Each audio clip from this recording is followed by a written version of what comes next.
बिस्मिल्लाहिर्रहमानिर्रहीम। अस्सलाम वालेकुम नाज़रीन, आप यूट्यूब चैनल देख रहे हैं। मैं इमरान खान। एक इंतहाई अफसोसनाक वाक़या पेश आया बलूचिस्तान में नाज़रीन।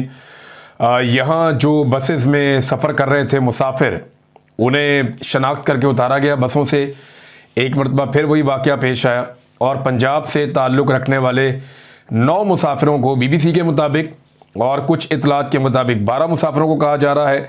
पहले खबर ये आई कि मुसाफिरों को उतार कर गायब कर दिया गया था, फिर दोबारा ये खबर आती है और उसकी तस्दीक होती है कि 9 मुसाफिरों को बसों से उतार कर कत्ल कर दिया गया है। इन मुसाफिरों को बलूचिस्तान के दारुल हुकूमत क्वेटा से पंजाब जाने वाले 2 मुसाफिर बसों से उतारा गया था। इससे पहले जाफर एक्सप्रेस का इंसिडेंट आप सबको याद होगा। पूरी ट्रेन रोक ली थी, वहाँ पे कत्लेआम किया था दहशतगर्दों ने। और ये बसेस को रोक के अक्सर जो पंजाब जाने वाली या दीगर इलाकों में जाने वाली जो बसेस हैं उन्हें रोका जाता है और जो शहरी उन बसों में मौजूद होते हैं उन्हें शनाख्ती कार्ड देखकर कत्ल किया जाता है। ये कत्लेआम जो है वो लंबे अरसे से जारी है। असिस्टेंट कमिश्नर योब नवीद आलम ने 9 मुसाफिरों की हलाकत की तस्दीक करते हुए बताया कि कत्ल किए जाने वाले अफराद की लाशों को पंजाब भिजवाने के इंतजामात किए जा रहे हैं। जुमेरात की शाम यानी कल शाम को यह वाक़या पेश आया। अब जो पाकिस्तान की तरफ से कहा गया, उन्होंने इसको करार दिया फितनतुल हिंदुस्तान, यानी ये जो दहशतगर्दी का वाक़या हुआ ये फितनतुल हिंदुस्तान ने किया है और फितनतुल हिंदुस्तान इसके लिए ज़िम्मेदार है। और यानी हम फितनतुल हिंदुस्तान तो कह रहे हैं, लेकिन हम कर क्या रहे हैं, सवाल ये पैदा होता है।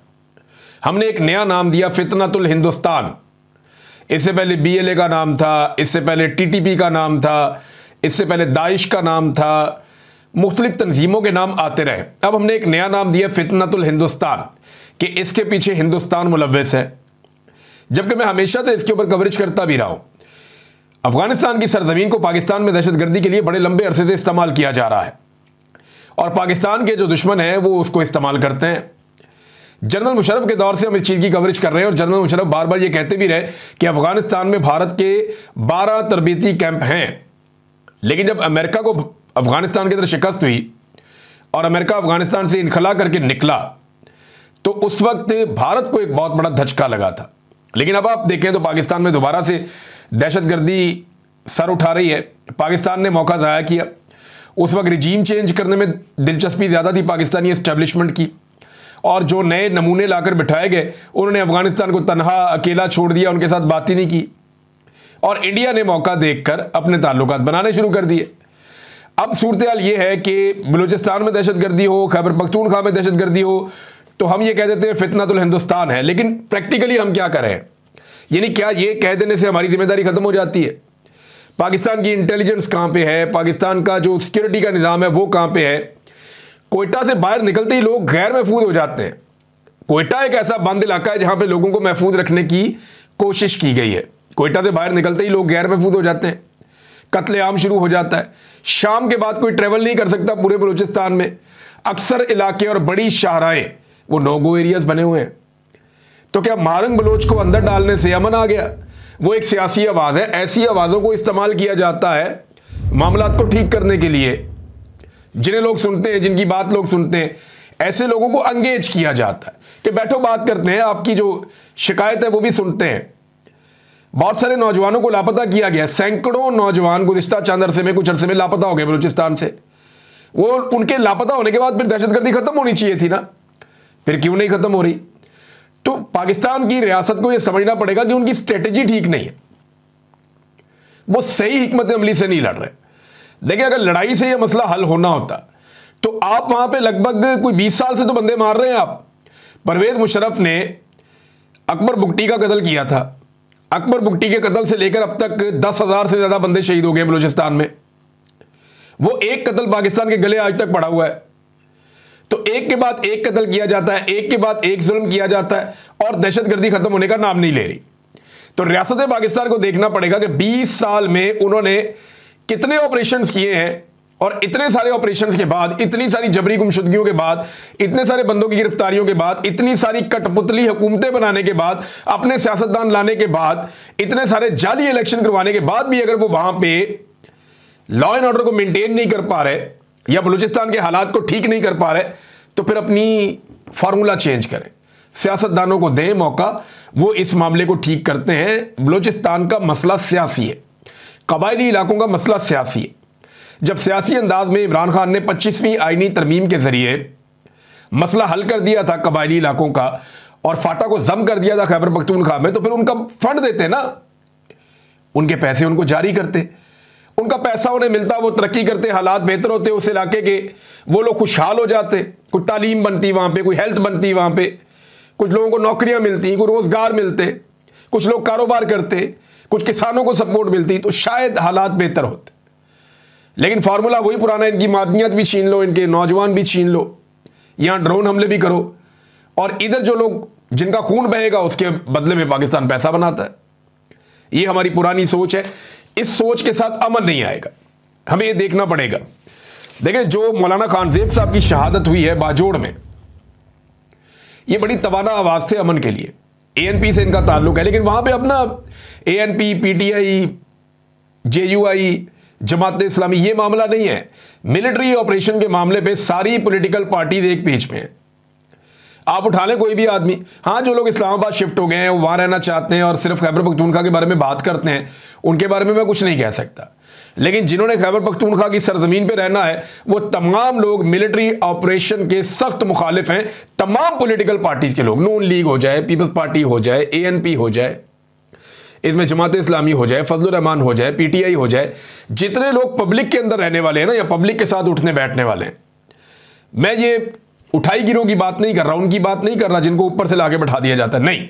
जो पब्लिक के नुमाइंदे हैं, जो पब्लिक के अंदर उठते बैठते हैं, वो कभी भी ऑपरेशन की हमायत नहीं करते, क्योंकि खैबर पख्तूनख्वा में ऑपरेशन के जितने भी तजुर्बात हुए हैं सारे उल्टे पड़ गए और अल्टीमेटली नुकसान वहां के लोकल्स का हुआ, मकामी आबादियों का हुआ। घर उनके तबाह हो जाते हैं, खानदान उनके तबाह हो जाते हैं, वसाइल उनके छिन जाते हैं, मवेशी उनके चले जाते हैं, जंगलात उनके तबाह हो जाते हैं, बागात उनके तबाह, हर चीज़ उनकी छिन जाती है और वहाँ पे आके नए कंटोनमेंट्स बन जाते हैं, कंट्रोल भी जो है वो उनसे चला जाता है। तो मिलिट्री एस्टेब्लिशमेंट को वो लोग बार बार पैगाम दे रहे हैं कि आप मिलिट्री ऑपरेशन ना करें। और अब जो खानजेब साहब की शहादत हुई है, इसके बाद बड़ा रुला पड़ गया, लोगों में बहुत गुस्सा है और मुतालबा एक ही हो रहा है बार बार कि मिलिट्री ऑपरेशन हम नहीं होने देंगे, मिलिट्री ऑपरेशन ना किया जाए। अब नाज़रीन आ जाए पाकिस्तान की पॉलिटिकल साइड पे, तो यहां इमरान खान साहब के बेटों को गिरफ्तार करने के हवाले से हुकूमत ने एक रद्देमल दिया, लेकिन फिर हमने ये देखा कि हुकूमत का रद्देमल डिफरेंट होता जा रहा है। एक बंदा आता है, टीवी पे बैठता है, वो धमकी लगाता है कि इमरान खान के बेटे आएंगे तो उनको तो बाजियाबी करना पड़ेगा, उन्हें पकड़ लेंगे, उठा लेंगे। राना सनाउल्लाह और मुख्तलिफ लोग, कुछ लोग आते हैं, वो आगे कहते हैं नहीं जी वो हमारे मेहमान हैं, हम उनको सिक्योरिटी फराहम करेंगे, वो आए और आकर उन्होंने जो करना है, अपने वालिद से मिलना है, जो भी करना चाहते हैं, जिसको मिलना मिले और जाएं। कुछ लोग कहते हैं जी ये वाली कंडीशन हम रखेंगे, कुछ कहते हैं वो रखेंगे। तो ये कंफ्यूज है, इनको आइडिया नहीं है कि इन्होंने करना क्या है और इन्होंने अपने सारे ऑप्शन खुले रखे हुए हैं। देखिए, इमरान खान के जो बेटे हैं वो खाली इमरान खान के बेटे नहीं हैं, वो जमाइमा के भी बेटे हैं। और इमरान खान ने अपनी पहली शादी जिस खानदान में की थी, गोगे उन्होंने जमाइमा को मुसलमान करने के बाद शादी की, वो बहुत तगड़ा खानदान है, वो दुनिया के बड़े खानदानों में से एक है। उनके बड़े ताल्लुकात हैं दुनिया की हुकूमतों के साथ भी, खास तौर पे जो बरतानिया की गवर्नमेंट है उसके साथ उनके बड़े ज़बरदस्त मरासिम में उनके ताल्लुकात हैं। तो अब सवाल ये पैदा होता है कि क्या इतना आसान होगा इस हुकूमत के लिए उन दोनों नौजवानों को जो इमरान खान के बेटे हैं वो पाकिस्तान आए और आते ही उन्हें गिरफ्तार कर लेना? अब मुझे नहीं लगता, इनको बड़ा सॉलिड रीज़न चाहिए होगा उनको गिरफ्तार करने के लिए। और दूसरी बात यह है कि पाकिस्तानी एस्टेब्लिशमेंट का पता भी कोई नहीं, ये खुद ही जाके दीवार में टक्कर मार देते हैं, कोई पता नहीं है, उनको आते ही गिरफ्तार भी करना है। ये आप इनके बारे में कुछ नहीं कह सकते, कोई बात भी वसूख के साथ नहीं कह सकते। लेकिन मेरे ख्याल में इमरान खान के बेटे आएंगे, वो इमरान खान से मुलाकात करेंगे और इमरान खान का जो वाज़े पैगाम है वो तफसीली मुलाकात करके पैगाम हासिल करेंगे और बाहर आगे सारी दुनिया को वो बताएंगे कि हमारा बाप ये कह रहा है। मुझे लगता है कि इमरान खान साहब अपने बेटों को पाकिस्तान में तहरीक चलाने से ज़्यादा इस बात पे मोटिवेट करेंगे कि जाओ जाकर दुनिया में तहरीक चलाओ और इंसानी हकूक़ की तंजीमों को बताओ कि हमारे साथ यहाँ पे क्या हो रहा है और जहाँ जहाँ पहुँच सकते हो जाकर बताओ, क्योंकि वो इमरान खान साहब के बेटे, वो उन पर ट्रस्ट कर सकते हैं, वो उनको जो बताकर भेजेंगे वो वही पैगाम लेकर जाएंगे।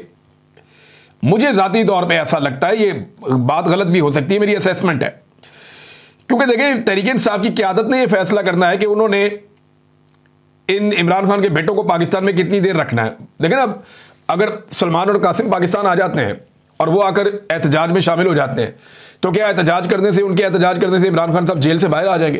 पाकिस्तान की मिलिट्री एस्टेब्लिशमेंट कभी नहीं छोड़ेगी, क्योंकि पाकिस्तान की मिलिट्री एस्टेब्लिशमेंट इमरान खान को अपने लिए खतरा समझती है। उन्हें लगता है कि हमारे इक्तदार का सूरज अगर कभी गरूब हुआ तो ये आदमी गरूब कर देगा। इस आदमी से अगर हम बच गए तो हमें आइंदा कई दहाइयों तक कोई नहीं छेड़ सकेगा। इस आदमी से उन्होंने बचना है, और इससे बचने का जो आखिरी रास्ता उनके पास है, को जेल में रखो मैक्सिमम। ये बाहर आएगा, फिर शऊर बांटेगा, लोगों को इकट्ठा करेगा हमारे खिलाफ, फिर प्रॉब्लम हो जाएगी।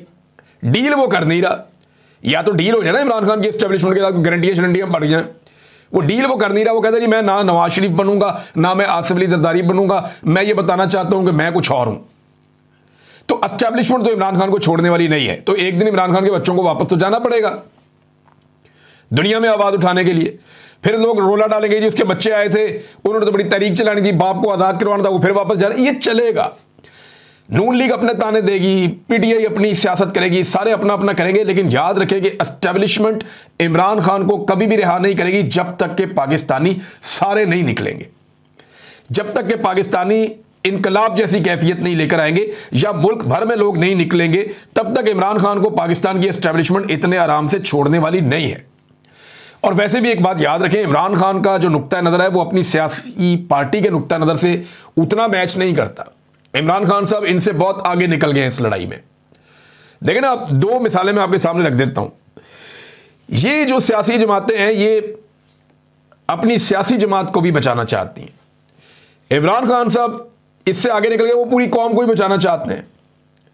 इनकी लड़ाई अपनी सियासत के लिए है। इमरान खान साहब की पार्टी के अंदर जो लोग हैं मैं उनकी बात कर रहा हूं कि मैं सियासत करूंगा, मैं एमएनए बनूंगा, मैं एमपीए बनूंगा, मैं मिनिस्टर बनूंगा, हमने सियासत करनी है, अपने मुल्क के लिए अच्छा करना। जो इमरान खान की लड़ाई इस वक्त कौम के लिए है, वो एक डिफरेंट लेवल पे जाके लड़ रहा है।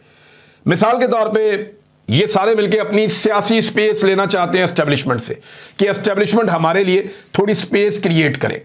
इनका नुक्ता नजर यह है, इमरान खान का यह है कि मैं एस्टेब्लिशमेंट से उसकी स्पेस छीन लूंगा और मैं उनको उनके काम पे लगाऊंगा। मैंने उनको अब ये काम नहीं करने देना जिस गंदे काम पे वो पिछले 70 साल से लगे हुए। अब ये दो अलग अलग नजरिए ही अलग है, सोचने का तरीका ही अलग है।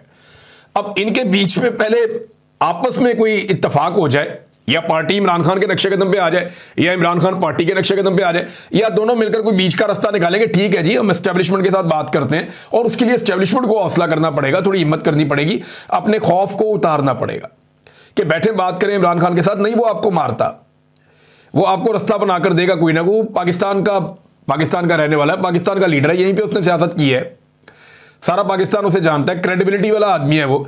इतनी बार क्रेडिबिलिटी वाला आदमी खाता है, बुज़दिल आदमी इतनी बार नहीं खाता जितनी इमरान खान ने खा ली है। दलेर आदमी है, करैक्टर वाला आदमी है, उसने करैक्टर शो किया बार बार। आपने गोलियां उसको देखा, वो गोलियां लगी, वो निकल के फिर मुक्का लहरा रहा था। करैक्टर वाला आदमी है, वो आपको इस मुसीबत से निकाल सकता है, लेकिन उसके लिए आपको भी अब पीछे जाना पड़ेगा। यानी जो चीजें आप कर रहे हैं वो करना छोड़ दें। आपने इतना तजुर्बा किया, पूरा मुल्क आपके कंट्रोल में, 3 साल में मईशत ठीक नहीं हुई। 2 साल पहले आर्मी चीफ ने 10 जुलाई 2023 को स्टेटमेंट दिया था कि 1 साल में मईशत बिल्कुल ठीक हो जाएगी। आप सारे आदादोशुमार उठा के देख रहे हैं, बेड़े ही गर्क हो गया मईशत का। ये सिर्फ जो सो कॉल्ड किस्म का एक दिवालियापन है ना, उससे पाकिस्तान को बचाने के लिए इन्होंने पाकिस्तान के सारे गरीबों को दिवालिया कर दिया। आधे पाकिस्तानी गुर्बत की लकीर से नीचे चले गए इनके दिवालियापन से बचने के चक्कर में। पाकिस्तानियों से सारी खुशियां इन्होंने छीन ली हैं। गरीब आदमी के ऊपर लगा लगा के टैक्स, तनख्वाहदार तबके को तो पीस के रख दिया इन्होंने, सिर्फ एक ख्वाहिश पूरी करने के लिए कि हमने दिवालिया नहीं होना। भाई दिवालिया पे तो लेकर भी आप ही लोग आए थे ना। अगर आप अच्छी खासी चलती हुई हुकूमत को ना गिराते तो पाकिस्तान के ज़र मुबादला के ज़खायर भी ठीक थे, एक्सपोर्ट्स भी ठीक थी, रिमिटेंसेस भी ठीक थी, पाकिस्तान में कॉन्फिडेंस भी था, पाकिस्तान में सारी फैक्ट्रियां मिलें भी चल रही थी, रेवेन्यू कलेक्शन भी ठीक हो रहा था, महंगाई को कुछ हद तक कंट्रोल भी रखा हुआ था। तो अगर ये सारे फैक्टर्स ठीक चल रहे थे तो मुल्क चलने देते 2 साल और। रेगुलरली इलेक्शन होता, पता चलता कौन जीतता कौन हारता। ये जो एस्टेब्लिशमेंट को खुजली हुई थी ना कि पाकिस्तान में उन्होंने एक नया तजर्बा करना है, उस तजर्बे के बाद हम फंस गए और अभी तक नहीं निकल रहे, और उसकी वजह से पाकिस्तान डिफॉल्ट के दहाने पे पहुंचा था। और ये मैंने नहीं कहा, ख्वाजा आसिफ ने कहा था कि पाकिस्तान दिवालिया हो नहीं रहा, पाकिस्तान दिवालिया हो चुका है। वजीर है ना, उसके बाद अंदर की खबरें होती हैं। लेकिन फिर इन्होंने जिद पकड़ ली कि हमने दिवालिया नहीं होने देना, हमने पूरे पाकिस्तान की आवाम को दिवालिया कर देना है, हमने अपने मुल्क को दिवालिया नहीं होने देना। अच्छी बात है, मुल्क को दिवालिया ना होने देने के लिए और भी तरीके थे। आप हुकूमती अखराजात कम करते, आप ताकतवर लोगों से टैक्स लेते, आप पाकिस्तान की पॉलिसीज बेहतर करते, अवाम के मैंडेट का एहतराम करते, इंसानी हकूक की खिलाफ वर्जियां ना करते, अदलिया को आज़ादी के साथ आप काम करने देते, तो पाकिस्तान में इन्वेस्टमेंट भी आती। अब पाकिस्तान में सरमायाकारी नहीं आ रही, दहशतगर्दी इतनी फैल गई है, लोग इस मुल्क का नाम सुन के डरते हैं। ये एक खबर छपती है ना इंटरनेशनल लेवल पे, अब बलूचिस्तान में जिन्होंने सरमाया करनी है या पाकिस्तान में सरमायाकारी करनी है, वो कैसे करेंगे? खैबर पख्तूनख्वा में आलम दीन शहीद हो गया, अमन के लिए उसकी बड़ी आवाज़ थी। बलूचिस्तान में बसों से उतार उतार के लोगों को मार रहे हैं, कौन आएगा यहां सरमायाकारी करने के लिए? लोग पैसा निकाल निकाल के इस मुल्क से भाग रहे हैं, और यही नालायकी है आपकी जिसकी वजह से लोग मुल्क छोड़ छोड़ कर जा रहे हैं। नाज़रीन, क्या पाकिस्तान तहरीक इंसाफ अब तहरीक के लिए तैयार है? तो देखें, उसमें एक चीज़ मैं आपको बताऊं कि अगर कोई तहरीक चलनी होती ना या चलने वाली होती है तो उसका मोमेंटम बनना शुरू हो जाता है, आपको ग्राउंड पर नजर आता है। इक्का दुक्का लोग निकल रहे हैं, कहीं 200-400 500, ये छोटा छोटा मोमेंटम बन रहा है, लेकिन इसने अभी तक जो एक ज़बरदस्त किस्म का एक तहरीक का मोमेंटम होता है वो नहीं पकड़ा। सारे लोग अपने तौर पे बातें कर रहे हैं, इस तारीख को हम ये करेंगे ये करेंगे ये करेंगे, लेकिन अभी तक कुछ होता हुआ दिखाई नहीं दे रहा। इमरान खान साहब ने जो है वो कुछ बहुत बड़ा प्लान किया है, उनके दिमाग में कुछ बड़ा चल रहा है, लेकिन जो लीडरशिप है वो चीज़ों को उस तरह नहीं कर पा रही। गंडापुर साहब अभी तक इमरान खान साहब से मुलाकात नहीं कर पाए। वज़ीर आज़म से वो मिल लेते हैं, अमीर मुकाम से मिल लेते हैं, गवर्नर से मिल लेते हैं, इमरान खान से नहीं मिल पाते जेल जाके। अंदाज़ा कीजिए आप। अलीना शिगरी साहिबा को उनके प्रोग्राम में बैठ के ख्वाजा आसिफ ने ताना दिया कि मीडिया को जाके मिलना चाहिए ना इमरान खान से, जाके आप देख लें कि वो कितने कंफर्टेबल हैं। वो मिलने चली गई, पीटीआई ने उनका नाम भी लिख कर दे दिया। अब वहां से वो ख्वाजा आसिफ को बार बार फोन कर रही हैं, उन्हें इतला पहुंचा रही हैं, उन्हें कह रही हैं जनाब मिलाएं इमरान खान से, आपने कहा था। वो जी मिलाते हैं करते हैं, कोई मुलाकात नहीं करवाई। ये झूठ बोलते हैं, दिन सुबह शाम हर वक्त झूठ बोलते हैं। ये जेल जो है ये इस वक्त मिलिट्री एस्टेब्लिशमेंट के कंट्रोल में है, या मरियम नवाज और मिलिट्री एस्टेब्लिशमेंट ने मिलकर कंट्रोल किया हुआ है। वो दोनों तो एक ही पेज पे हैं, एक ही सिक्के के दो रुख हैं इस वक्त। तो ख्वाजा आसिफ जैसे वहां कुछ नहीं बेचते, इनके कुछ पल्ले नहीं है। ये किसी टॉक शो में बैठ के कुछ भी कह दें, ये तो कहेंगे इन्होंने तो सबने बैठ के इकट्ठे अच्छे खासे सियासतदान हैं, उन्होंने बैठकर कहा जी ठीक है ये चीजें हमारी तय हो गई, आप जाके इमरान खान से अप्रूवल ले आए। वो कहते जी हम जा रहे हैं इमरान खान से अप्रूवल लेने। मिलिट्री एस्टेब्लिशमेंट ने इमरान खान से मुलाकात नहीं होने दी और वो मुज़ाकरात फारिग हो गए। ये मुज़ाकरात नवंबर के बाद हुए थे, ये ना ये मुज़ाकरात करने के काबिल है ना किसी और चीज़ के काबिल है। और गंडापुर साहब को इमरान खान साहब से मिलने की कोशिश करनी चाहिए। अभी तक तो वो मुलाकात इमरान खान साहब से नहीं कर पाए। ऐसा लगता है पाकिस्तान तहरीक इंसाफ की क़यादत ना किसी करिश्मे का इंतजार कर रही है या किसी ऐसी चीज़ का इंतजार कर रही है कि खुद से कुछ ऐसा हो जाए कि इस हुकूमत की कमबख्ती आ जाए, बेड़ा गर्क हो जाए। भाई इस हुकूमत ने हर वो काम कर लिया जिससे किसी भी हुकूमत का बेड़ा गर्क हो जाता है और कमबख्ती आ जाती है। चीनी स्कैंडल उठाएं, बिजली स्कैंडल उठाएं, पेट्रोल स्कैंडल उठाएं, आटा स्कैंडल उठाएं, गंदम स्कैंडल उठाएं। आप इनका ये 10,000 जो ये अरब वाला स्कैंडल है, आप ये वाला ये जो इनका ट्रिलियंस का जो स्कैंडल आया हुआ है 10 खरब का, वो वाला स्कैंडल उठाएं। आप इनका कोई एक स्कैंडल उठा लें। इन्होंने तो अपने पांव पे रोजाना कुल्हाड़ा मारा, लेकिन बतौर अपोजिशन पाकिस्तान तहरीक इंसाफ अफसोस ये है कि वो कुछ कर नहीं पाए। अभी उन्होंने एक नया दावा किया, हमाद अजहर साहब ने उस पर जवाब दिया। काफ़ी अरसे बाद हमाद अजहर साहब को मैंने देखा कि वो एक्टिवेट हुए हैं। हुकूमत ने दावा ये किया कि बिलों की वसूली में 182 अरब रुपए का तारीखी हमने इजाफा किया है। भैया आपने बिल ही इतने बढ़ा दिए तो इजाफा ही होना है। गरीब खुदकुशियाँ करेगा या आपको बिल देगा। जिस आदमी ने रोटी खानी है वो एक टाइम की रोटी कम करेगा, आपको बिल देगा। तो पैसे तो आपने अवाम का खून निचोड़ के इकट्ठे कर लिए, फैक्ट्रियाँ चल नहीं रही, मिलें बंद हैं, इसके बावजूद आप गरीब आदमी को नचोड़ रहे हैं, उससे पैसे आप ले रहे हैं। रिकवरी मुहिम की कामयाबी ने तमाम डिस्कोज की मजमूई वसूली को 92.4% से बढ़ाकर 96.6% तक पहुंचा दिया। हम आदत बताते हैं कि 2021 में हमारी ये रिकवरी 97.1% थी, इससे ज़्यादा थी। तो ज़्यादा आप छलांगे ना मारें। यह सुनकर दुख हुआ कि कम बिजली की तलब और पैदावार के बावजूद भी फार्म 47 की जाली हुकूमत अब तक इस सतह की रिकवरी नहीं कर सकती। यानी सिंपल बात यह है कि फैक्ट्रियां तो चल नहीं रही, बंद हो गई हैं, बड़े बड़े यूनिट सारे पाकिस्तान में बंद हो गए हैं, तो फिर तो आपकी रिकवरी होनी चाहिए थी। लेकिन आप इमरान खान के लेवल को नहीं पहुंचे, तो आपने फिर भी ये इतना पैसा कहां से इकट्ठा किया? तो इन्होंने पैसा इकट्ठा किया गरीब आदमी को कुचल के, लोगों की कनपट्टी पे बंदूक रख के ये बिल ले रहे हैं कि हम मीटर काट देंगे, ये कर देंगे, वो कर देंगे। वो गुजरावाला वाले लड़के का याद है ना, वो बेचारे ने खुदकुशी कर ली। लोग उधार मांग रहे हैं बिल देने के लिए, लोग अपने जेवरात बेच रहे हैं बिल देने के लिए।